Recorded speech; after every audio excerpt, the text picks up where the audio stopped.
कुरु मे देव सर्वकार्येषु सर्वदा सर्वमंगलमांगल्ये शिवे सर्वार्थ साधिके शरण्ये त्र्यंबके गौरी नारायणी नमस्तुते। गंगा सिंधु सरस्वती च यमुना गोदावरी नर्मदा कावेरी क्षिप्रा शरयू ख्याति।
खुलेआम एक अनजान आदमी हाथ में बंदूक लिए शादी के मंडप में घुस आता है। उसका निशाना है दूल्हा। कौन था वो आदमी और कौन थी वो दुल्हन जिसके दूल्हे पर गोली चलने वाली थी?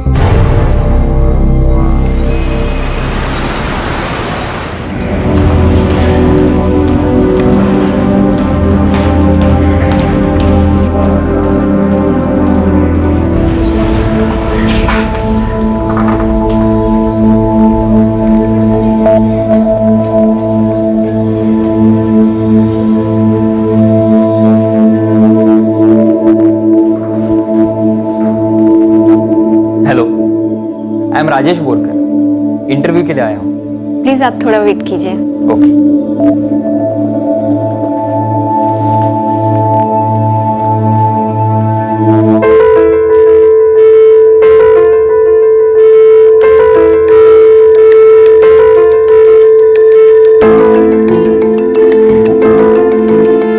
हाय। हाय। इंटरव्यू? या I am Rajesh Borkar. You? Aparna Joglekar. Job change के लिए आई हो या कहीं जॉब करती हो? नहीं, मैंने अभी अपना ग्रेजुएशन कंप्लीट किया है। मेरी फर्स्ट जॉब है। That's great. और आप? आपकी भी फर्स्ट जॉब है? नहीं नहीं, मैं मेरी पुरानी जॉब से बोर हो गया, इसीलिए मैं चेंज के लिए आया हूँ। अपर्णा जोगलेकर। एक्सक्यूज मी, आपका होल्ड है। ओह थैंक्स। वो मैं थोड़ी नर्वस हूँ ना, इसीलिए। नर्वस होने की कोई बात नहीं है। All the best and you could be the best. Thank you.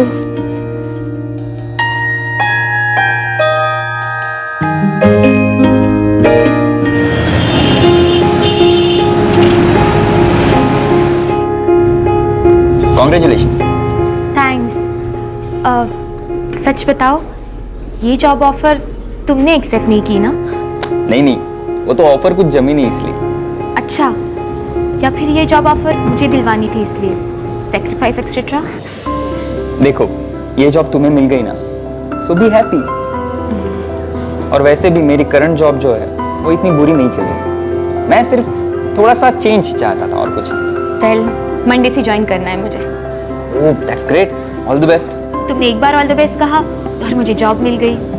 अब ऑल द बेस्ट कह रहे हो तो सब कुछ बेस्ट ही होगा। अच्छा अपर्णा, एक बात बताना, मैंने तुमसे तुम्हारा नंबर मांगा, तुम्हें बुरा तो नहीं लगा ना? क्यों? बुरा लगना चाहिए था। वेल, बुरा नहीं लगा इसका मतलब अच्छा लगा। इसका मतलब तुम भी मुझे मिलने में उतनी इंटरेस्टेड थी। क्या सुनना चाहते हो? यही कि मेरी कोशिश कामयाब होने के कुछ तो चांसेस हैं या नहीं?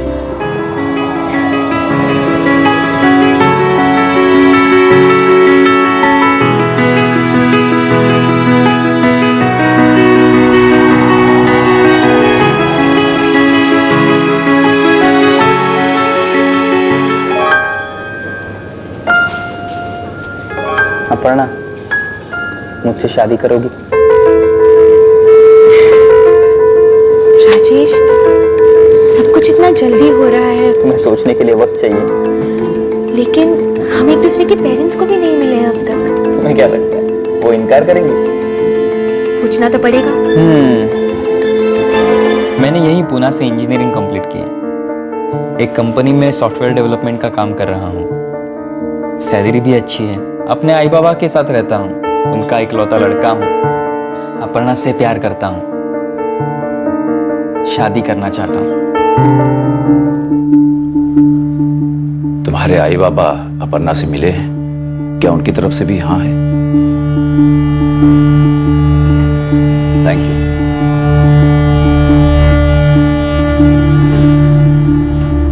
जोगलेकर साहब, लड़के को लड़की पसंद है और लड़की को लड़का। दोनों समझदार हैं, अच्छा जॉब करते हैं और अपने डिसीजन खुद ले सकते हैं। हमें भी कोई आपत्ति नहीं। दोनों अपने अपने पांव पर खड़े हैं, अच्छा कमा रहे हैं और दोनों एक दूसरे के साथ रहना चाहते हैं, तो फिर हमें क्या?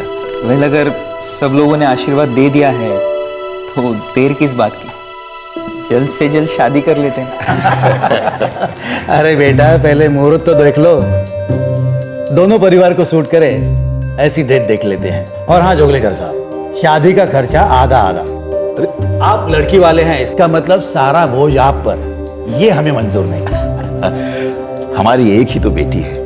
मुझे पता था आप यही कहेंगे। मेरा भी तो इकलौता बेटा है। ठीक है, जैसी आपकी इच्छा। ये हुई ना बात।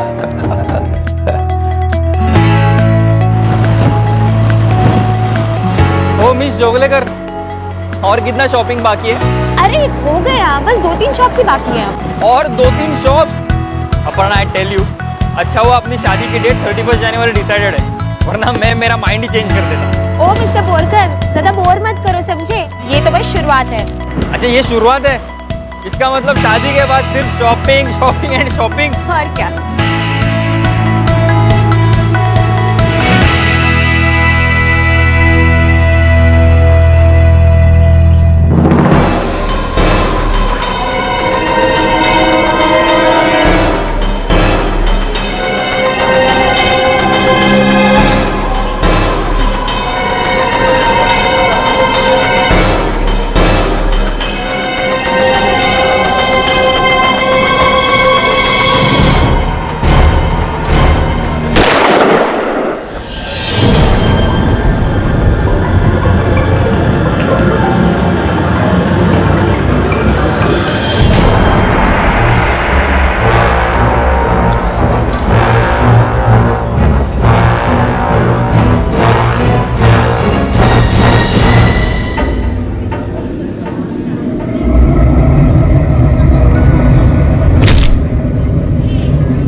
शादी के ही दिन मंडप में सभी मेहमानों के सामने दूल्हे राजेश बोरकर की पॉइंट ब्लैंक रेंज से गोली मारकर हत्या कर दी गई। लेकिन शादी के दिन होने वाली ये पहली और आखिरी दुखद घटना नहीं थी। क्या इस ट्रेजेडी की, इस जुर्म की दस्तक किसी ने भी नहीं सुनी थी? राजेश!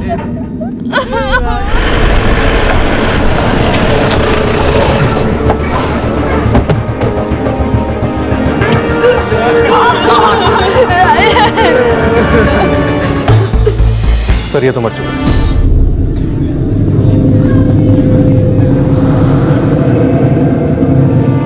साहब, इससे पहले कि मैं कुछ समझ पाता उसने गोली चला दी। मैंने उसे देखा था, उसके मुंह पर कपड़ा बंधा हुआ था।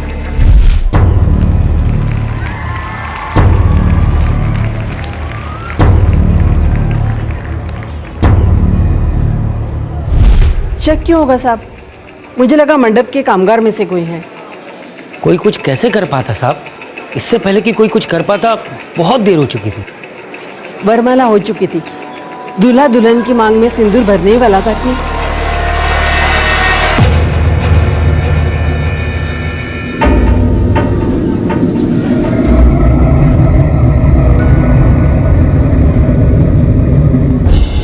लड़की और उसके घर वाले शौक में है सर, कोई भी बात करने की हालत में नहीं है। मारने वाला अभी भी जिंदा है, सांसें चल रही है उसकी। देसी कट्टे का इस्तेमाल हुआ है मर्डर के लिए, और पता करो ये देसी कट्टा आया कहां से।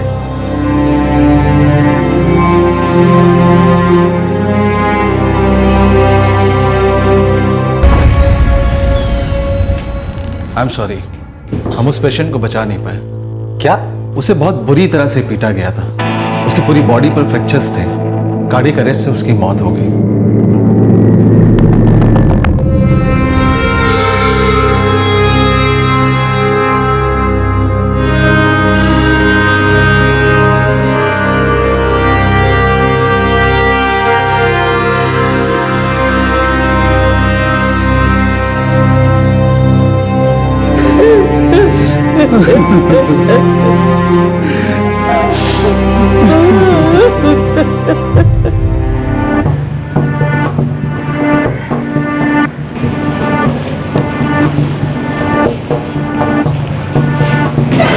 खबरियों को काम पे लगा दिया है सर। देसी कट्टा कहां से आया जल्दी पता चल जाएगा। एक काम करो, इसकी तस्वीर सारे पुलिस स्टेशन को भेज दो।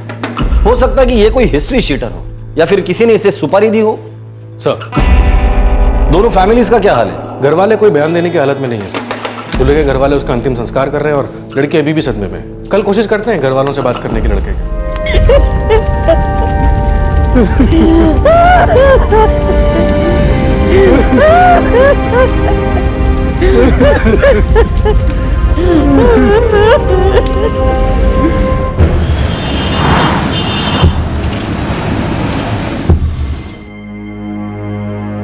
क्या पता कौन था वो, पहले कभी नहीं देखा था उसको। देखिए, एक बात तो साफ है, वो लड़का आपके बेटे की हत्या करने के इरादे से ही आया था। पर क्यों क्यों? बोरकर साहब, एक बात बताइए, आपके लड़के राजेश को कभी किसी ने कोई धमकी दी थी? नहीं, मेरा बेटा बहुत ही सीधा साधा लड़का था, उसकी किसी के साथ कोई दुश्मनी नहीं थी।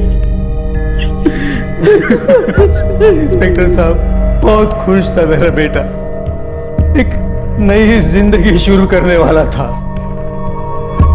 राजेश मेरा इकलौता बेटा था, उसकी किसके साथ क्या दुश्मनी थी, उसने किसी का क्या बिगाड़ा था? क्यों मार डाला मेरे बेटे को, मेरे ही बेटे को क्यों?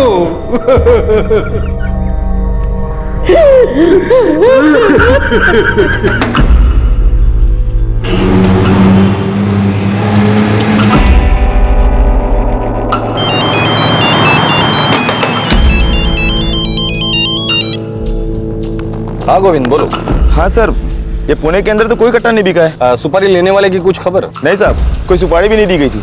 ये आदमी कोई रेगुलर मर्डर केस करने वाला नहीं लगता, कोई इसे पहचानता नहीं है। ठीक है, अपने कान और आंख खुले रखना, और कुछ भी खबर मिलती है तो मुझे तुरंत फोन करके बता देना। Okay sir. फवाद, ये सुपारी वाला एंगल नजर नहीं आ रहा है, लड़की वालों से बात करनी होगी, शायद वहीं से कुछ पता चल जाए। सर, लड़के के ऑफिस वालों से ही पता करते हैं, क्या पता उन्हें कुछ मालूम हो। हाँ, कहीं ना कहीं से कोई तो सुराग हाथ लगे।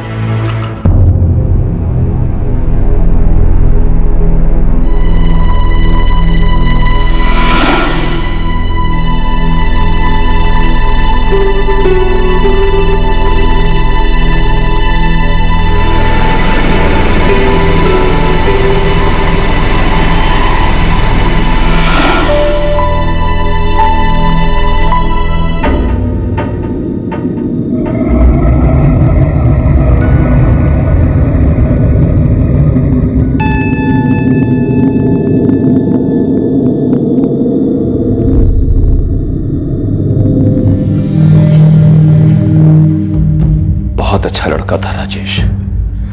कुछ बता सकते हैं ये क्यों हुआ होगा? और वो लड़का कौन था? आपके होने वाले दामाद को मारा है उसने, कोई तो वजह होगी। हमें नहीं पता वो कौन लड़का था और क्यों उसने हमारी बेटी की जिंदगी बर्बाद की। हो सकता है राजेश का कहीं और अफेयर रहा हो जिसकी वजह से उसकी हत्या की गई हो। हमें कुछ नहीं पता, कुछ नहीं जानते।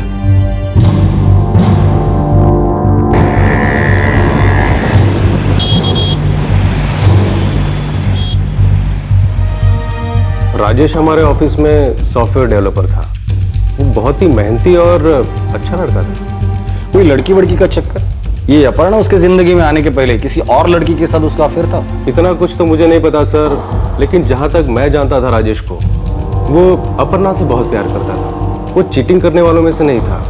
वो बहुत ही ईमानदार और सच्चा लड़का था, एकदम स्ट्रेट फॉरवर्ड।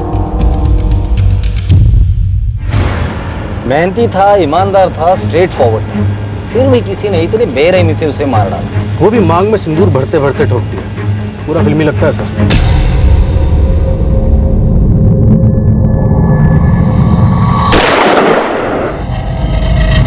कोई तो था जो चाहता था ये राजेश और अपर्णा की शादी ना हो, पक्का कोई पुराना लफड़ा है सर, जिसके बारे में ये दोनों फैमिलीज के लोग कुछ नहीं जानते। या फिर जानकर भी चुप है।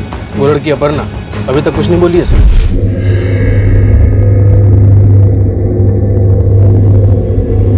शायद शौक की वजह से, या फिर कुछ बोलना ही नहीं चाहती है।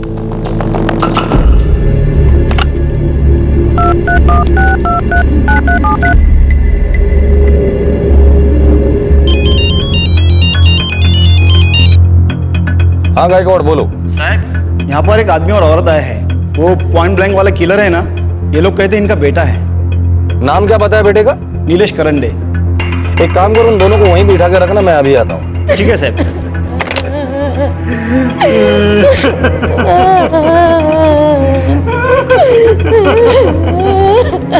चलो, कम से कम नाम तो पता चला। अब शायद उसकी फैमिली से पता चलेगा कि ये मर्डर हुआ क्यों है। हेलो, नमस्कार, पीएसआई केंकरे बोलते हैं, आउटर पुणे पुलिस स्टेशन। नमस्कार, बोलो केंकरे। उसका नाम है नीलेश कारंडे। हाँ, हमें अभी पता चला, लेकिन तुमको कैसे पता चला? कोई केस वेस हुआ है क्या उसके ऊपर? कोई रिकॉर्ड्स मिले? एक एनसी है उसके नाम की, जो दिसंबर में दर्ज करवाई गई थी। ठीक है, मैं अभी वहां पहुंचता हूँ। सर, नीलेश करांडे के नाम पर आउटर पुणे थाने में एक एनसी दर्ज है। ठीक है, तुम वहां पहुंचो, तब तक मैं उसके माँ बाप से पूछताछ करता हूँ। सर, पुलिस को अब तक ना खूनी का नाम पता था और ना ही कोई सुराग मिला था। ये खून क्यों हुआ था ये भी पता नहीं चल पाया था। पर अचानक एक साथ इस कत्ल से जुड़े दो सुराग सामने आ गए। एक तरफ कातिल नीलेश के माता पिता अपने बेटे की लाश लेने आए थे, और दूसरी तरफ एक पुलिस स्टेशन से यह खबर मिली कि मुजरिम नीलेश करांडे के नाम पर एक एनसी यानी कि नॉन कॉग्निजेबल दर्ज थी। अब जब ये दो सिरे जुड़ जाएं तो समझ में आए कि कौन था ये नीलेश करांडे और उसने क्यों किया था राजेश बोरकर का खून।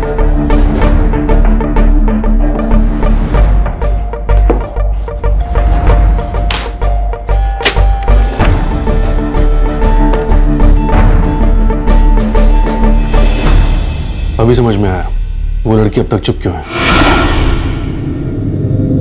नीलेश करांडे, आपका बेटा, उसने राजेश बोरकर की शादी के मंडप में घुसकर उसकी हत्या कर दी। वो बहुत परेशान था साहब, उसका दिमाग ठिकाने पर नहीं था। बहुत समझाया उसे, बहुत बार कहा जो हुआ उसे भूल जा, भूल जा। ऐसा क्या हुआ था जो भूल नहीं पा रहा था? ये एनसी 5 दिसंबर को दर्ज हुई थी।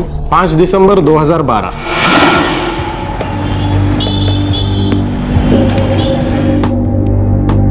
नीलेश कारंडे, नंबर क्या है उसका? 444-6789-885। ठीक है, हम उसे थाने बुलवाकर समझाते हैं। मैं नीलेश के साथ चौकी गया था, उससे बुलवाया, वो वापस कभी ऐसा नहीं करेगा। बहुत बार समझाया साहब, लेकिन उसने एक नहीं सुने। आता नहीं करना साहब, मैं इसकी तरफ से जबान देता हूँ। ये खुद तो कुछ बोले। क्यों अपनी जिंदगी बर्बाद करने पर तू लाए? तू जब लड़की मिलना नहीं चाहती तो क्यों पीछे पड़ा है? सुन, अभी तो मैंने सिर्फ एनसी दर्ज की है। अगर उस लड़की को और परेशान किया ना तो सीधा एफआईआर लिखकर तुझे अंदर डाल दूंगा, समझा? अरे बोल बेटा, बोल बोल, तू उसे तंग नहीं करेगा, बोल ना, बोल। उसे कभी भी तंग नहीं करूंगा। यही अच्छा है तेरे लिए, भूल जा उसे। शक्ल सूरत इतनी भी बुरी नहीं है, बहुत लड़कियां हैं दुनिया में, तुझे कोई और मिल जाएगी। अच्छा, तो नीलेश अपर्णा से प्यार करता था? वो दोनों एक दूसरे को चाहते थे साहब, अपर्णा भी नीलेश से प्यार करती थी। वो दोनों एक दूसरे से शादी करने वाले थे साहब। वो दोनों एक दूसरे से शादी करने वाले थे साहब।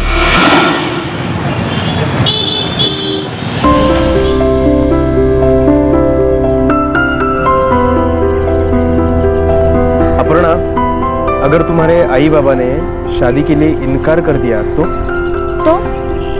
वो हाँ कहे या ना कहे, कोई कुछ भी कहे नीलेश, मैं तुम्हारा साथ कभी नहीं छोड़ने वाली।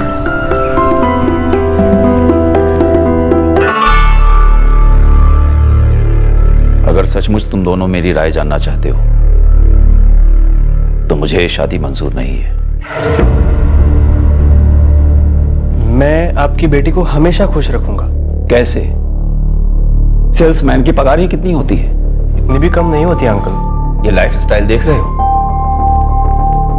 अपर्णा को आदत है इसकी। दे सकोगे ऐसी लाइफ? पापा, मुझे ये सब कुछ नहीं चाहिए। मैं नीलेश के साथ खुश रहूंगी और मैं भी कमाऊंगी ना। दोनों साथ मिलकर अपना घर खड़ा करेंगे। कहने सुनने में बहुत आसान लगती हैं ये बातें, करो तो पता चले। 25 तारीख को जब पर्स में पैसे गिनोगी तब अकल ठिकाने आ जाएगी। गृहस्थी चलाना इतना आसान नहीं होता है। सिर्फ प्यार मोहब्बत ही काफी नहीं है जीने के लिए। मैं ये सब समझता हूँ आंटी, और ऐसा नहीं है कि मुझे आइडिया नहीं है। पर अंकल, अपर्णा के आने से मेरी जिंदगी पूरी बदल गई है और मुझे पूरा यकीन है अगर अपर्णा मेरा साथ देगी तो मैं मेरी जिंदगी में बहुत जल्दी तरक्की कर सकूंगा और अपर्णा को हर खुशी दे सकूंगा। पापा प्लीज हाँ कह दीजिए ना, मैं नीलेश से बहुत प्यार करती हूँ और मैं हर हाल में उसके साथ हूँ। पापा, हम जानते थे अपर्णा के माँ बाप इस रिश्ते से खुश नहीं थे। 1 साल तक शादी की बात को टालते रहे वो लोग। उन्हें लगता था अपर्णा अपना मन बदल लेगी, पर नीलेश और अपर्णा इरादे के पक्के थे। उन्होंने अपना फैसला नहीं बदला। उन्हें तो शादी करनी ही थी। नरेंद्र जी, मानता हूं आप खुश नहीं हो, पर सच कहता हूं, अगर आप राजी नहीं होंगे तो मैं भी इस रिश्ते को हाँ नहीं कह पाऊंगा। बच्चों ने ठान ही लिया है तो हमारा विरोध करने का फायदा क्या?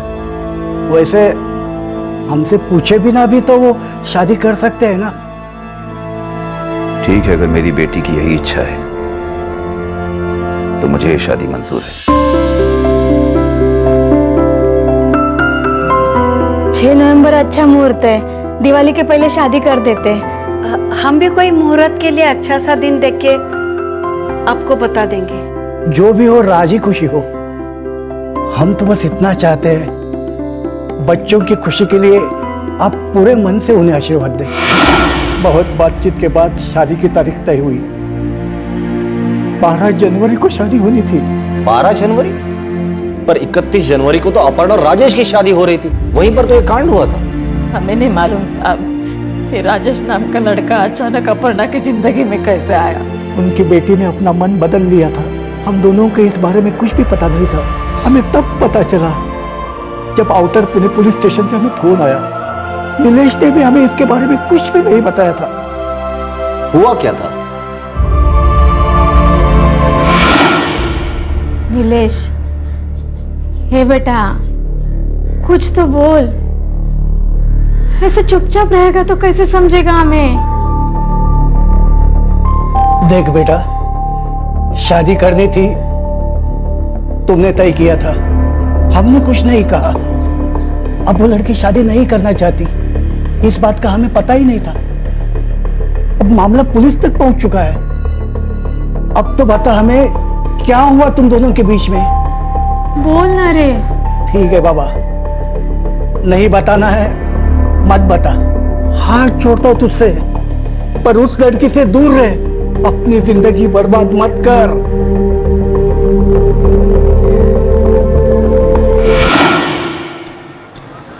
Auto auto. अपर्णा, अपर्णा मुझसे बात करो। अपर्णा, अपर्णा हुआ क्या है? कोई गलती हुई है मुझसे? तुम अवॉइड क्यों कर रही हो मुझे? मेरा फोन भी नहीं उठाती। नीलेश प्लीज मुझे भूल जाओ, हमारे बीच सब कुछ खत्म हो चुका है। कब और अचानक कैसे सब खत्म हो गया अपर्णा? अरे कुछ तो बताओ। Auto auto. अपर्णा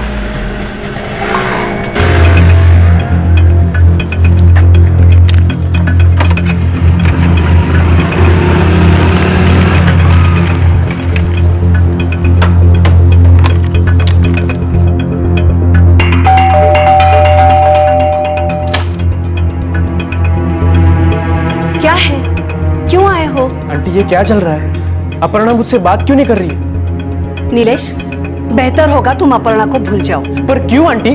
कोई मुझे बताए तो सही, इतना तो हक बनता है मेरा। आंटी 12 जनवरी को हमारी शादी फिक्स्ड है। अपर्णा कहती है सब खत्म हो चुका है, आप कह रही है उसे भूल जाओ। ये हो क्या रहा है? ये सब मुझे मत बताओ, मैंने कहा ना उसे भूल जाओ और यहाँ दोबारा मत आना।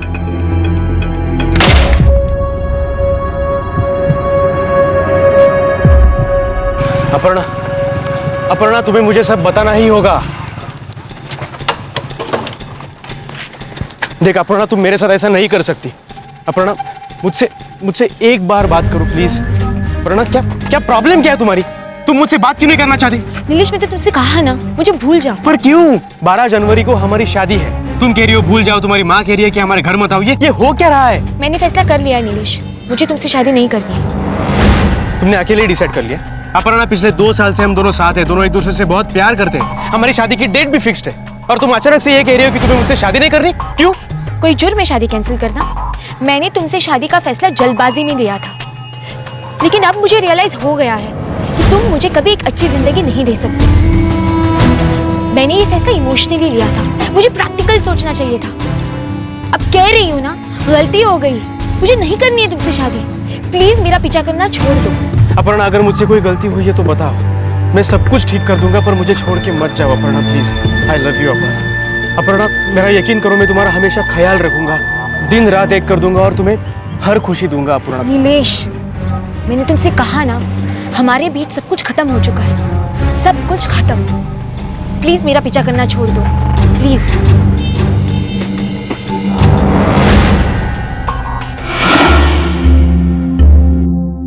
अब तो अक्ल से काम ले बेटा, वो तेरे लायक नहीं है। अच्छा हुआ चली गई, अब वो शादी नहीं करना चाहती, क्यों उसके पीछे पड़ा है तू? सावधानी रे बाळा, जो हुआ अच्छे के लिए हुआ, उस लड़की के लिए अपनी जिंदगी बर्बाद मत कर। अगं वेडा वाटलो का तुला मी? 12 जनवरी को हमारी शादी फिक्स्ड है, सब तय हो चुका है, अब उसे कोई और मिल गया इसलिए वो मुझे लात मार के चली गई। मुझे जनवरी की 31 तारीख को शादी कर रही है वो उससे। कैसे कर सकती है वो ऐसा? ए राजा, ए पी ना ना ना ना, रो। देख, जो होना था शादी के पहले हुआ, बहुत अच्छा हुआ। 2-4 महीने तेरे साथ रहने के बाद और फिर भाग जाती किसी के साथ, क्या करता तू? बर्बाद हो जाता तू। गणपति बाप्पा के आभार मान, उन्होंने बचा लिया तुझे। ए बेटा, समझदारी से काम ले राजा। हाँ, अब भी कुछ नहीं बिगड़ा है, बहुत वक्त है अपने पास। मान ले वो तेरे लायक थी ही नहीं, और अपनी जिंदगी संभाल, जाने दे उसे।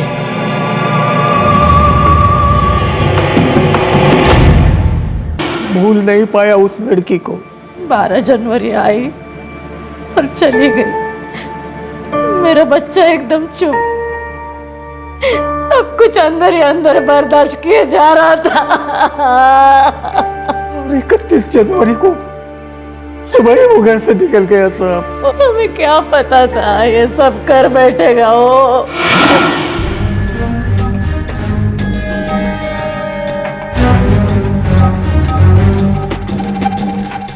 अरे नीलेश बेटा, सुबह सुबह कहाँ जा रहा है? बस यही कुछ काम है।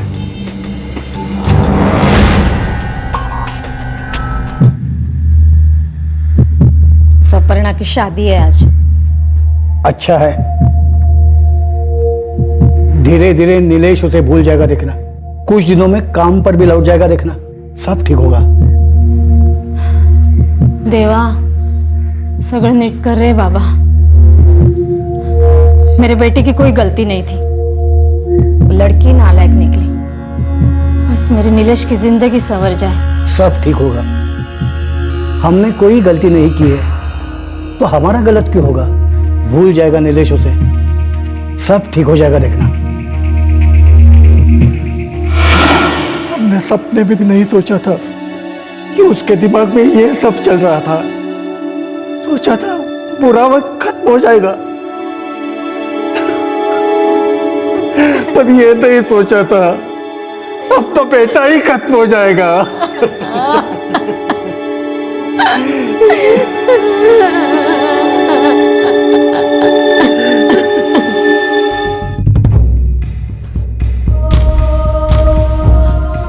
शांत हो जाइए, अब गुस्सा करके क्या मिलेगा?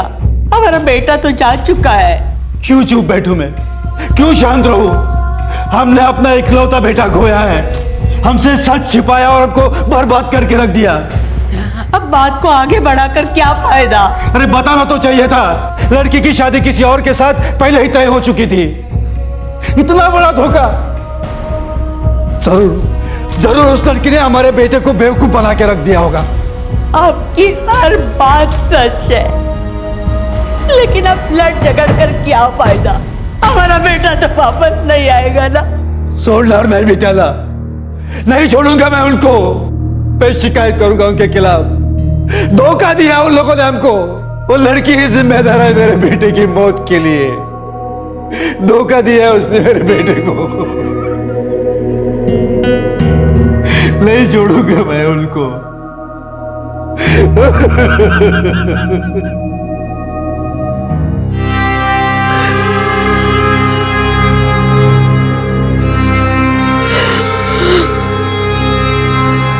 हमने सोचा भी नहीं था कि बात इतनी आगे बढ़ जाएगी। आपने राजेश के घर वालों को यह बताई तक नहीं कि आपकी बेटी अपर्णा की शादी आपने किसी और जगह पे तय की थी, वो भी उसी महीने के 12 तारीख को। और यह भी नहीं बताया कि आपकी बेटी ने वो शादी तोड़ दी थी। जोगलेकर साहब, आपने धोखा दिया है उन लोगों को। अपने बेटी के होने वाले ससुराल वालों के साथ कभी कोई ऐसी बात करता है क्या? हमने सोचा अपर्णा ने राजेश को सब कुछ समझा दिया होगा। जोगलेकर साहब, आपकी सोच की वजह से न जाने कितनी जिंदगियां बर्बाद हो गई है। राजेश भी इकलौता लड़का था और नीलेश भी इकलौता लड़का था। मरने वाला और मारने वाला दोनों एक दूसरे को जानते तक नहीं थे।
एपिसोड की दूसरी कहानी।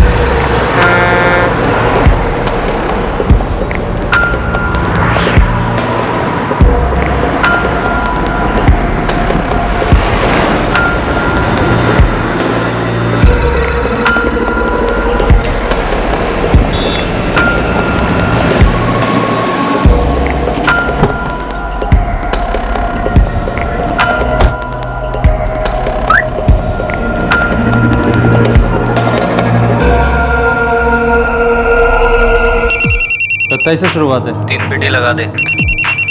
2 पेटी। डन। 2 पेटी लगा। डन। अभी 52 का रेट है। अचानक बढ़ गया? रेट में फिक्स नहीं करता, ऑटो पे। 4 पेटी लगा दे। हाँ जी। रेट 74 का कर दे। 74। 5 पेटी। 6 पेटी। कितना? 4 पेटी। डन। बड़ी चालाकी से ये बैटिंग सिंडिकेट चल रहे थे, काफी इंफॉर्मेशन थी हमारे पास। देखिए, अभी तो मैं सिर्फ इतना ही कह सकता हूं कि हमारे हाथ अभी छोटी मछलियों तक पहुंचे हैं, लेकिन आने वाले दिनों में बड़ी मछलियां भी हमारे जाल में जरूर फंसेंगी। ये रैकेट बहुत बुरी तरह फैला हुआ है, तहकीकात जारी है, इसमें बहुत से लोग शामिल हैं। लगी शर्त।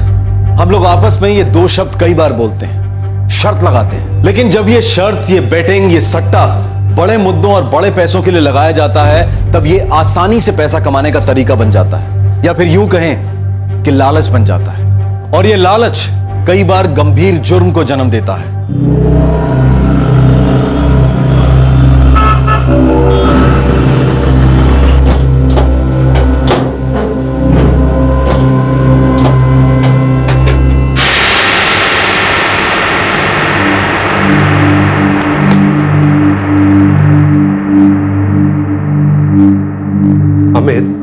ये 20 लाख रुपए अकाउंट्स पे एंट्री कर देना। परसों डिलीवरी करनी है मेहुल वकारिया को सूरत में। मैं डिलीवरी कर दूं? नहीं, मैं पर्सनली कर दूंगा, मुझे सूरत में कुछ काम थी। ठीक है।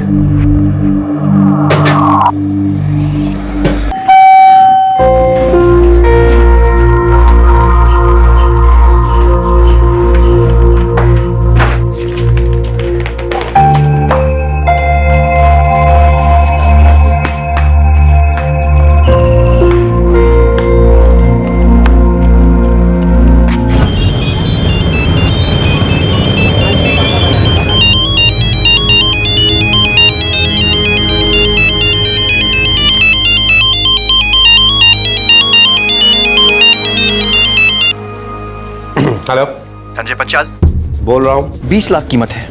किस बात की कीमत? तुम्हारे बेटे राजू पंचाल को छुड़ाने की कीमत। क्या बकवास कर रहे हो तुम? हो कौन? बकवास नहीं कर रहा हूँ मैं। तुम्हारे बेटे राजू पंचाल को हमने उठा लिया है। बेटा जिंदा चाहिए तो 20 लाख का इंतजाम करो। मैं जानता हूँ ये सब सुनकर तुम्हारे पाँव के नीचे से जमीन खिसक रही होगी, पर ज्यादा सोचो मत। पैसों का इंतजाम करो और मेरे फोन का इंतजार, समझे?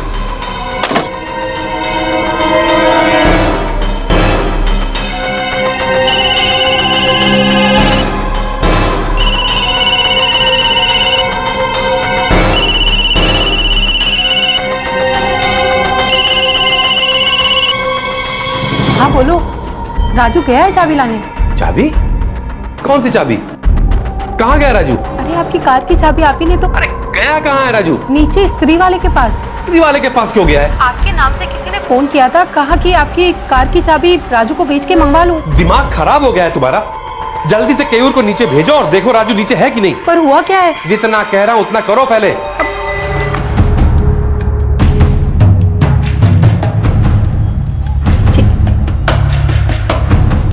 कविता काकी का फोन। जय श्री कृष्ण काकी, बोलो। क्यों, तुम कहाँ हो? अभी घर पे ही हूँ काकी, बस थोड़ी देर में दुकान पे निकलूंगा। तुम जरा गली के नुक्कड़ पे स्त्री वाले की दुकान पर जाके देखो राजू है क्या कहीं आसपास। क्या सब बराबर है ना? मुझे कुछ पता नहीं है, बस इनका फोन आया था, बहुत परेशान लग रहे थे। कहा है कि तुम्हें भेज कर दिखवाऊं कि राजू है क्या कहीं आसपास। ठीक है काकी, मैं देखता हूँ। क्या हुआ? हाँ कुछ नहीं, जरूरी काम है।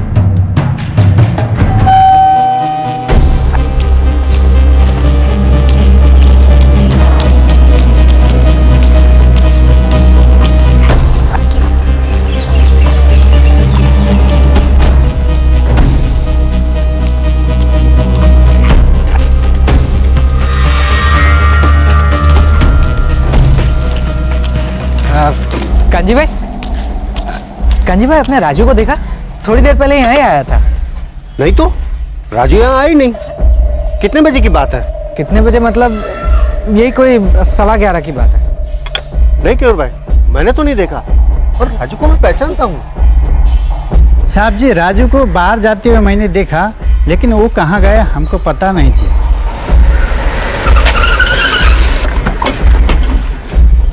काका राजू को कुछ पता चला? कुछ पता नहीं चला काका। वो स्त्री वाले के पास गया नहीं है, लेकिन वो बाहर गया है, वो पक्का है। हे भगवान। लेकिन उसे स्त्री वाले के वहां भेजा क्यों? क्या हुआ क्या काका? लापरवाही की भी हद होती है। पर 2 बार फोन आया था। कौन था? मुझे नहीं पता, मुझे सिर्फ इतना कहा कि आपकी गाड़ी की चाबियां स्त्री वाले के पास पड़ी है, राजू को भेज के मंगवा लो। मुझे लगा आपने किसी को कहा होगा कॉल कर। अरे मैं किसी को फोन करने के लिए क्यों कहूंगा? मैं खुद नहीं कर सकता हूँ क्या? मम्मी तुम्हारे फोन वागे छे। राजू सुबह से टीवी देख रहा है। मम्मी टीवी देखना कोई टाइम थोड़ी ना होता है। हेलो। हाँ, राजू को भेज के संजय भाई के गाड़ी की चाबी ले लो, स्त्री वाले के पास है। आप कौन? क्या हुआ गाड़ी को? गाड़ी बिगड़ गई है, संजय भाई की गाड़ी इधर खड़े ली है, फोन करके बोलने को बोला है। ठीक है, मैं राजू को भेजती हूँ। राजू टीवी की आवाज कम कर बेटा। जाके स्त्री वाले के पास से पापा की गाड़ी की चाबी लेकर आ। बाद में जाता हूँ। बाद में कब? तेरा टीवी कहीं भागा नहीं जा रहा है? थोड़ी देर मम्मा, ब्रेक में चला जाऊंगा। कोई बात ही नहीं सुनता ये लड़का। बस 2 मिनट मम्मा।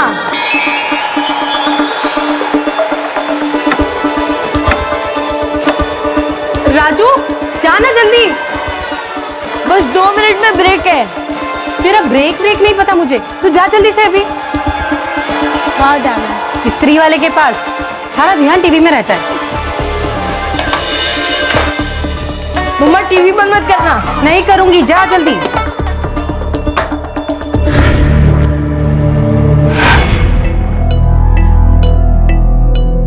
लेकिन काका स्त्री वाले ने कहा कि राजू वहां आया ही नहीं है, और आपकी गाड़ी भी तो वहां नहीं थी। गाड़ी वहां कैसे हो सकती है क्यूर? तुम्हारे सामने गाड़ी से मैं अभी आया हूँ, गाड़ी दुकान पे थी। पर उसने कहा था आपकी गाड़ी बिगड़ गई। संजय, मुझे लगता है मामला गड़बड़ है, हमें पुलिस के पास जाना चाहिए। कहीं किसी ने राजू को किडनैप ना कर लिया हो।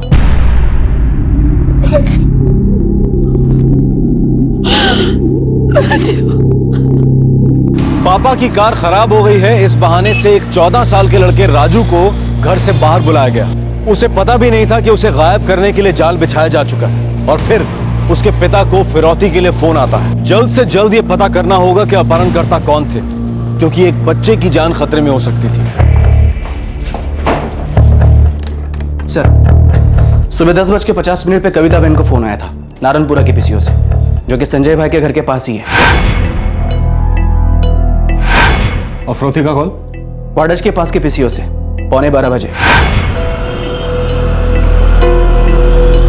पहला कॉल आया 10:50 पर नारायणपुरा आपके घर के पास से। फिर राजू घर से निकलता है 11:15 बजे, और दूसरा कॉल फिरौती के लिए आपके पास आया वाड़ज से आपके मोबाइल पर, राइट? जी सर, तब बच्चा साथ ही होगा। और उसने आपसे 20 लाख रुपए मांगे? जी हाँ। दोबारा कॉल नहीं आया? नहीं। पैसा अरेंज कर सकते हो? हाँ जी। मकरंद, इनका फोन टैप करो। Okay sir.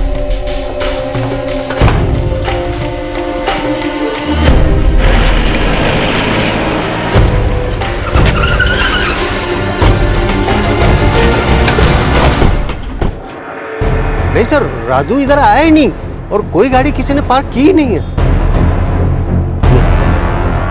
पीसीओ पे चल के देखते हैं।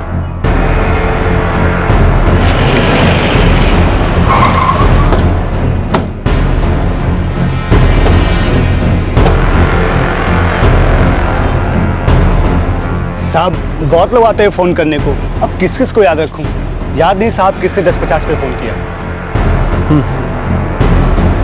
इसी जवाब क्यों मिलता? मकरंद, वाड़ज वाले पीसीओ से पता करो, शायद कोई खबर मिल जाए। Yes sir. मूव।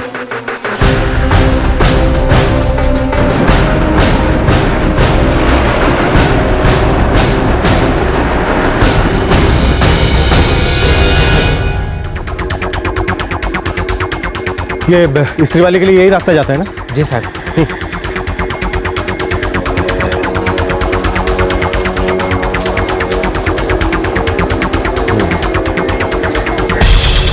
ये एक रास्ता है जो स्त्री वाले के पास जाता है। हाँ जी। और स्त्री वाला बैठता है वहाँ लाल डब्बे के आगे बाईं गली में। हाँ जी, वहीं बैठता है। और स्त्री वाले का कहना है कि आपका बेटा राजू उसके पास आया ही नहीं।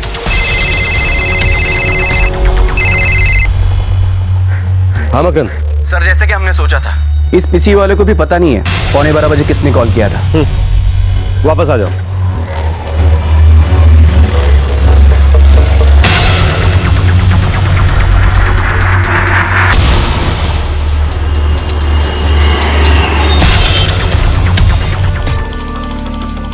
साहब सुबह 10 बजे आता हूँ, दुकान खोलता हूँ। 11:15 के करीब यहीं कहीं किसी लड़के को देखा था। क्या पहना था आपकी बताइए? नीली टी शर्ट और नीले सफेद रंग की 3/4। नीली टी शर्ट पहने हुए किसी लड़के को देखा था? हाँ साहब, एक नीली टी शर्ट वाले लड़के को देखा था। वहाँ पेड़ के पास गाड़ी थी, उसमें बैठ के चला गया। कार वहाँ पार्क थी? किसकी थी? रंग क्या था कार? सफेद रंग की कार थी साहब। टाइम तो मुझे याद नहीं, लेकिन वहाँ झाड़ के पास रुकी थी।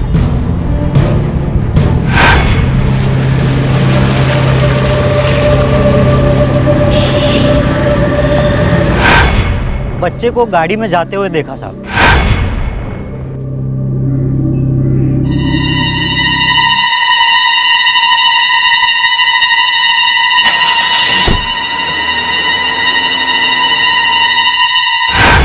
कार का नंबर याद है या किसी की शक? कौन था कार में? साहब नंबर तो याद नहीं, गाड़ी दूर थी। हुआ क्या साहब? उस लड़के को किसने उठा लिया? अरे बाप रे, तू जमाना आवेगा। लेकिन साहब मुझे ऐसा कुछ लगा नहीं, क्योंकि ऐसी कुछ बात ही नहीं हुई थी। वो लड़का तो खुद जाके गाड़ी में बैठा। ऐसा ही हुआ होगा जब यहाँ तक आया और किसी ने उसे अपनी कार में बिठाया। आपकी पहचान वालों में किसी के पास सफेद रंग की कार है क्या? मुझे याद नहीं आ रहा है। खबर नहीं, पता नहीं किसके पास है। अच्छी तरह सोच के बताओ, क्योंकि हो ना हो इस केस में उस कार वाले का ही हाथ।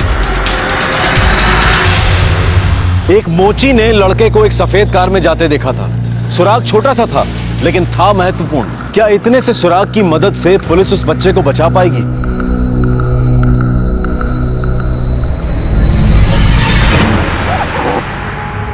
सर ये पूरे 20 लाख।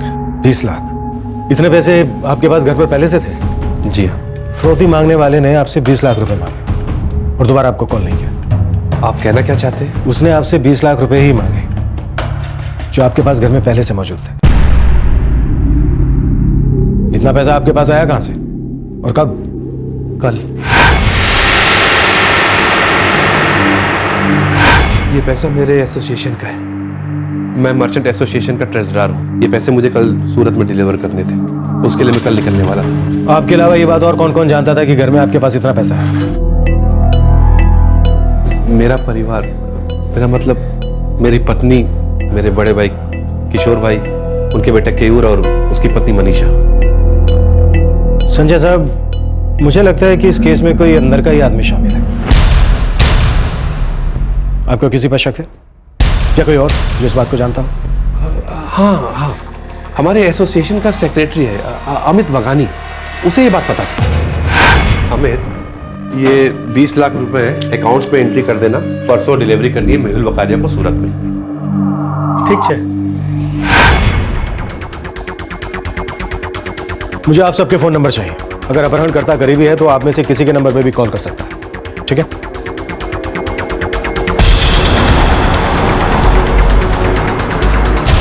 अमित वगानी 15 मिनट में पहुंच रहा है सर। सबके फोन नंबर की डिटेल्स निकालो। पूरी फैमिली के? हाँ, या तो कोई घर का है या फिर बहुत ही करीब। अपने सारे खबरों को काम पर लगा लो। उस सफेद गाड़ी का मिलना बहुत जरूरी है। ये भी नहीं पता किस कंपनी की है। उस बच्चे की जान खतरे में होने के पूरे आसार। एक एक पल हमारे लिए बहुत कीमती है। Yes sir.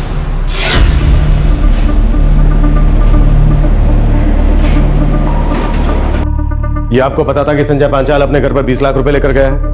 जी पता था। मैं एसोसिएशन का सेक्रेटरी हूँ और वो ट्रेजरर। संजय पांचाल का बेटा राजू इस वक्त कहाँ है? साहब ये आप कैसा सवाल कर रहे हैं साहब? मैं किसी के बेटे की किडनैपिंग करूंगा? साहब 10 साल से एसोसिएशन का काम संभाल रहा हूँ। 20 लाख रुपए मेरे लिए कोई मायने नहीं रखते और कई बार तो 50 लाख रुपए लेकर मैं घर गया हूँ। मैं ऐसा कैसे कर सकता हूँ साहब? तो कौन कर सकता है? मुझे क्या मालूम साहब, पर सर संजय सर की मैं बहुत इज्जत करता हूँ और उनके बेटे का किडनैपिंग करना मैं ऐसा कभी सोच भी नहीं सकता साहब। आपका फोन नंबर? जी 444-657843।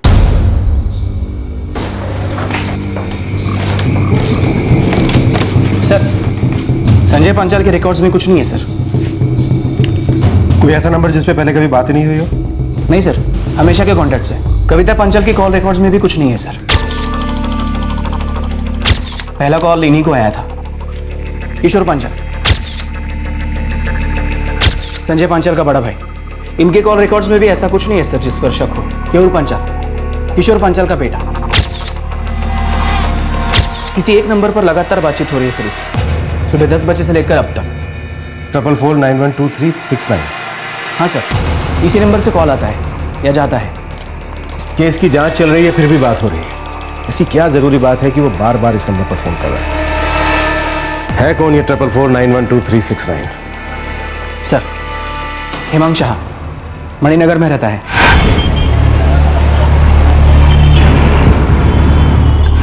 इस नंबर की लोकेशन ट्रेस करो और सारा कच्चा चिट्ठा बाहर निकालो। सर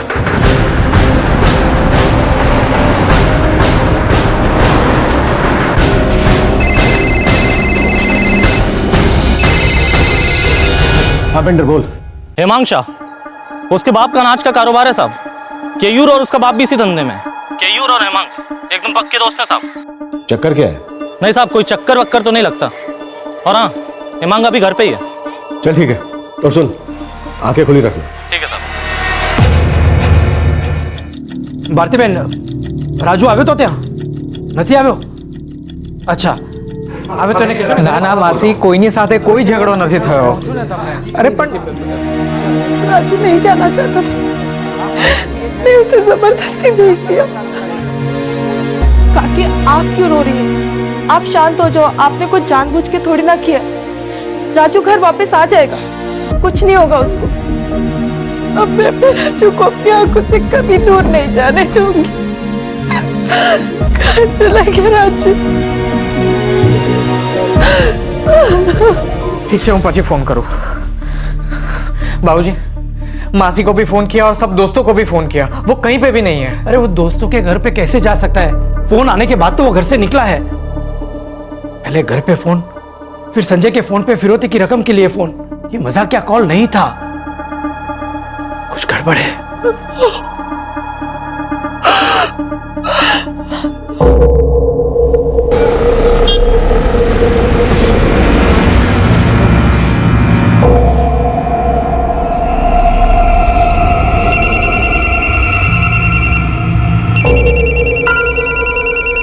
हाँ पेंटर बोल। हाँ साहब, यहाँ बापू नगर में एक सुनसान गली में गाड़ी पड़ी है। सफेद रंग की है? हाँ साहब, सफेद होंडा एकॉर्ड। और हाँ साहब, और गाड़ी की पिछली सीट के पास एक बच्चे की स्लीपर रखी हुई है।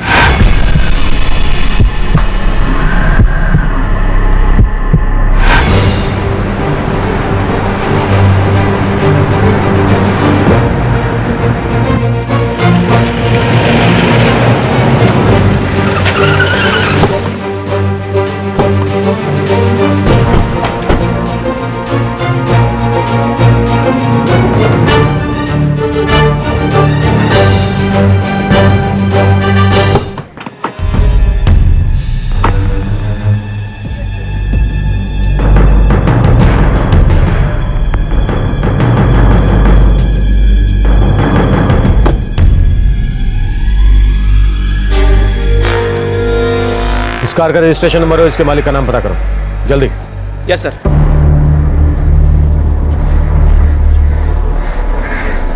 हेलो, आप पहुंच गए हो? साइड में राशन कार्ड जो आगे हो तो आगे हो, उसके बाद ही लाइसेंस क्लियर होगा। ऐसा नहीं होता है।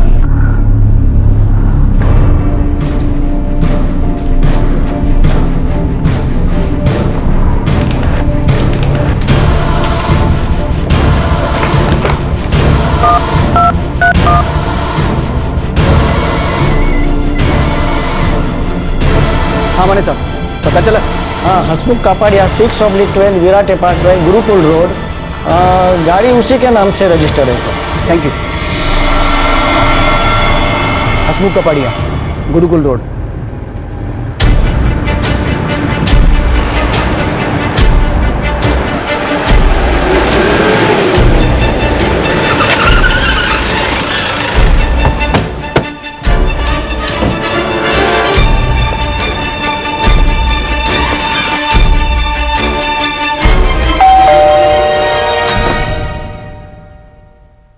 जी हसमुख कपाड़िया कौन है? जी मेरे पति हैं, पर हुआ क्या है? XYM12 3045 Honda accord. किसकी गाड़ी है ये? हमारा बेटा देवांग चलाता है। देवांग कहाँ है? घर पर ही है। तुम्हारी कार बापू नगर के पास एक सुनसान सड़क पर मिली है। कहाँ है राजू पांचाल? कौन राजू पांचाल?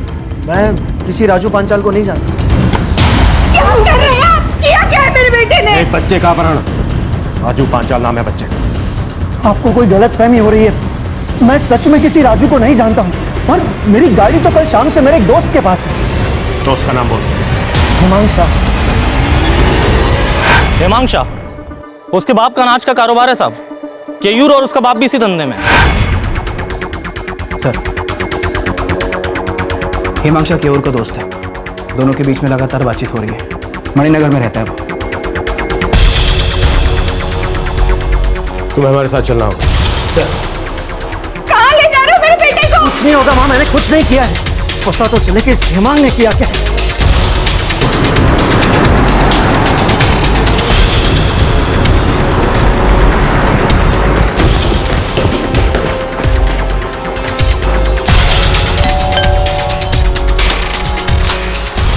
जी कहिए। हिमांशा? हाँ मेरा बेटा है। क्यों? कहाँ है वो? घर में है। चलो अच्छा, घर पर ही मिलते हैं।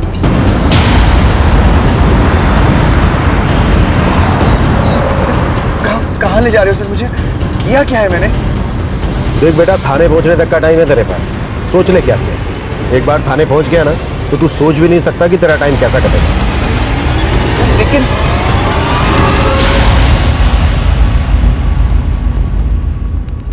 30 सेकंड का टाइम देता हूं, पूरी स्टोरी उगल डालो, नहीं तो ऐसा डंडा डालूंगा अंदर की पूरी कहानी बाहर। चल बोल, कहाँ है राजू पांचाल?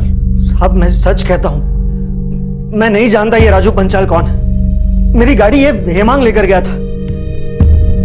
अरे बता ना यार, मुझे क्यों फंसा रहा है? देख, 3 तक गिनूंगा। अगर तूने बोल दिया तो ठीक है, अगर नहीं बोला तो तेरी ऐसी हालत करूंगा कि जिंदगी में कभी बोलने लायक नहीं रहेगा। 1 2 सब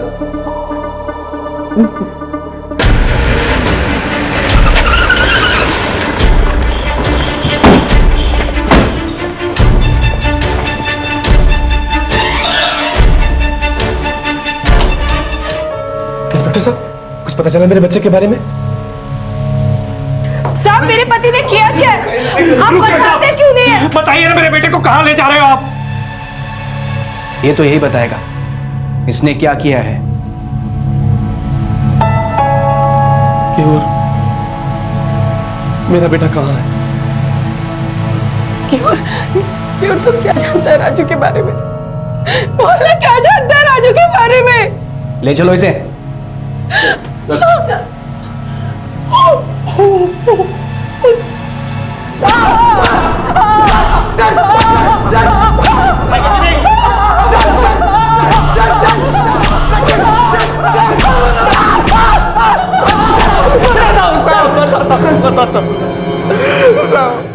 साहब मुझे पैसे चाहिए थे, इसलिए ये सब किया साहब। कहाँ छुपा कर रखा है बच्चे को? जल्दी बोल। राजू को भेजो संजय भाई की कार की चाबी लेने के लिए, यहाँ इस्त्री वाले के पास है। गाड़ी बिगड़ गई है, संजय भाई गाड़ी इधर ही छोड़ के गए और फोन करके इन्फॉर्म करने को बोला है। ठीक है, मैं राजू को भेजती हूँ।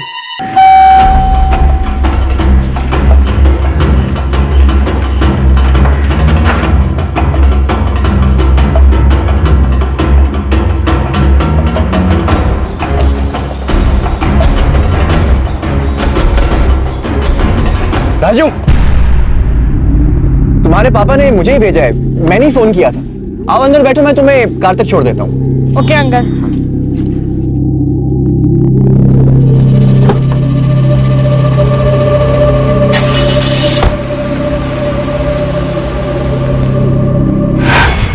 मैंने आवाज बदल के फोन किया था साहब, और राजू मुझे पहचान न ले इसलिए मैंने हेमांग को बोला कि तू राजू को उठा ले।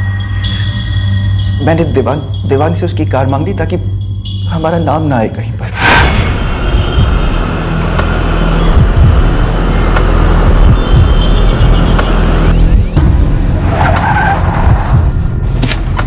अंकल और कितनी दूर जाना है?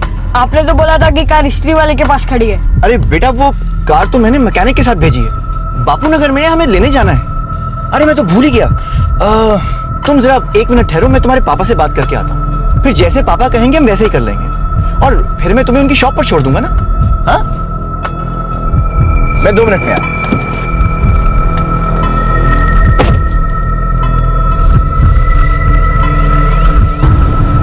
तुम्हारे बेटे राजू पंचाल को हमने उठा लिया है, और अगर बेटा जिंदा चाहिए ना तो 20 लाख का इंतजाम करो। मैं जानता हूँ ये सब सुनकर तुम्हारे पाँव के नीचे से जमीन खिसक रही होगी, पर ज्यादा सोचो मत।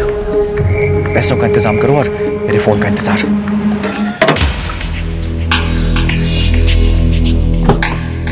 पापा ने कहा है कि तुम मेरे साथ बापू नगर चलो, फिर हम वहां से कार पिकअप करेंगे और फिर मैं तुम्हें घर छोड़ दूंगा। लेकिन मेरा कार्टून शुरू हो जाएगा। अरे बेटा, कार्टून तो रोज आते जाते रहते हैं, रिपीट देख लेना, और फिर पापा का काम भी जरूरी है ना, है ना?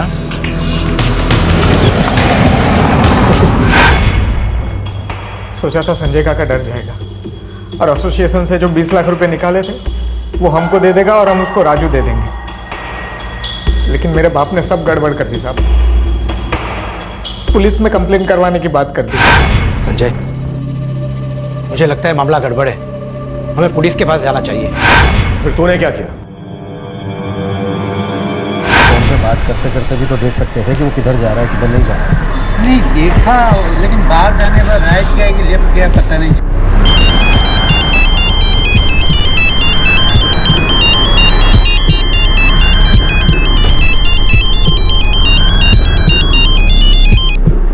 हाँ केयूर, क्या हाल है? बहुत बुरा हाल है यार, बापूजी ने सब गड़बड़ कर दी। पुलिस को बुला लिया यार, और वो मोची ने गाड़ी भी देख ली और गाड़ी में बैठते हुए राजू को भी देख लिया। मर गया, अब क्या करूं? अरे फट रही है यार, अगर गाड़ी पकड़ी गई ना तो हम दोनों काम से गए, ये बात याद रखना। मेरे बाप ने पूरी तरह से फंसवा दिया, बोले पुलिस में जाते हैं। मैंने सोचा था कि काका के पास से पैसे लूंगा और राजू को छोड़ दूंगा। मरवा दिया तेरे आइडिया ने। अब एक ही रास्ता है। क्या?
पता कहाँ पे?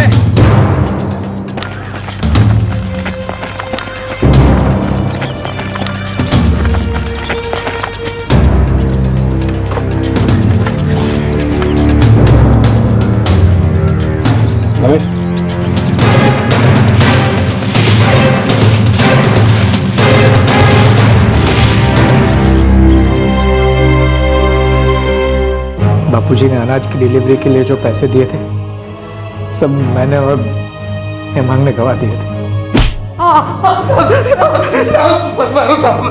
कहाँ गवाया इतना सारा पैसा? बोल! कितना? 4 पेटी। डन। 27? 2 पेटी लगा। अभी 52 का रेट है। 74? 5 पेटी। सट्टा खेला था सर। सब हार गए। 19 लाख रुपए थे साहब, 19 लाख रुपए हार गए थे। और कुछ समझ में नहीं आ रहा था कि इतने सारे पैसे कहां से लाए। तभी हमें पता लगा कि संजय काका घर पे 20 लाख रुपए लेके आने वाले हैं सूरत ले जाने के लिए। हमने सोचा ये रुपए हमें मिल जाएंगे और हम बच जाएंगे।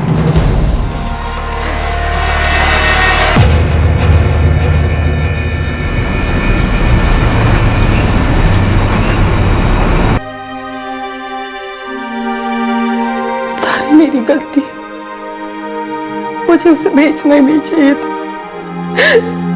सब कुछ मेरी वजह से हो।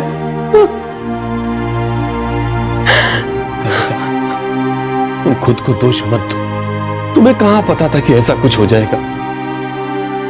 अरे हम में से किसी को अंदाजा नहीं था कि ऐसा कुछ होगा। केयूर तो उसका भाई था।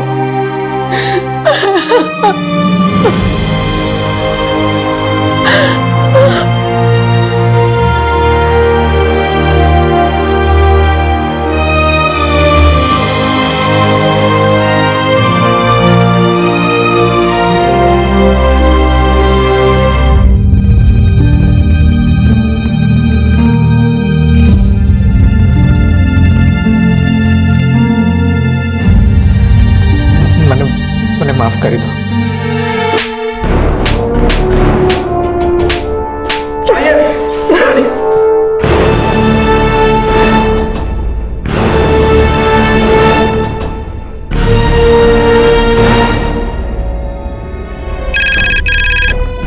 हाँ जी। रेट 74 का कर। 74 5 पेटी। 6 पेटी कितना? 4 पेटी। डन। खेल खत्म हो गया। कौन जीता कौन हारा क्या फर्क पड़ता है, लेकिन एक जिंदगी गई फर्क पड़ता है। पुलिस अब चार्जशीट फाइल करने की प्रक्रिया पूरी कर रही है और केयूर और हिमांग फिलहाल जुडिशियल कस्टडी में है। केस की सुनवाई अभी शुरू नहीं हुई है और पुलिस दोनों अपराधियों को इस केस में ज्यादा से ज्यादा सजा दिलवाने के पक्ष में है। 2 चचेरे भाई, एक भाई ने दूसरे भाई की जान ले ली। वजह बेटिंग पर लगाए गए रुपयों के नुकसान की भरपाई। बेटिंग की इंक्वायरी से कुछ हाथ लगता है या नहीं पता नहीं। क्या वो इसकी जड़ तक जाएंगे? क्या वो दोषियों को सजा दिलवाएंगे? ये तो वक्त ही बताएगा। और शायद ये भी हो सकता है कि वक्त के साथ हम भी भूल जाएं और वो भी, और हम अपनी रोजमर्रा की जिंदगी में व्यस्त हो जाएं। ये कोई पहला केस नहीं है जहां लालच की वजह से किसी की जान गई। क्या ये आखिरी केस होगा? क्या ये लालच कभी खत्म होगा? आपसे फिर मुलाकात होगी क्राइम पेट्रोल दस्तक में एक और नए केस के साथ। तब तक अपना ख्याल रखें, सुरक्षित रहें और याद रखें, किसी भी गलत तरीके से कमाया हुआ पैसा आपके लिए घातक भी साबित हो सकता है। जय हिंद। इस तरह के और भी एपिसोड देखने के लिए हमारे चैनल को सब्सक्राइब करें और बेल आइकन दबाना ना भूलें।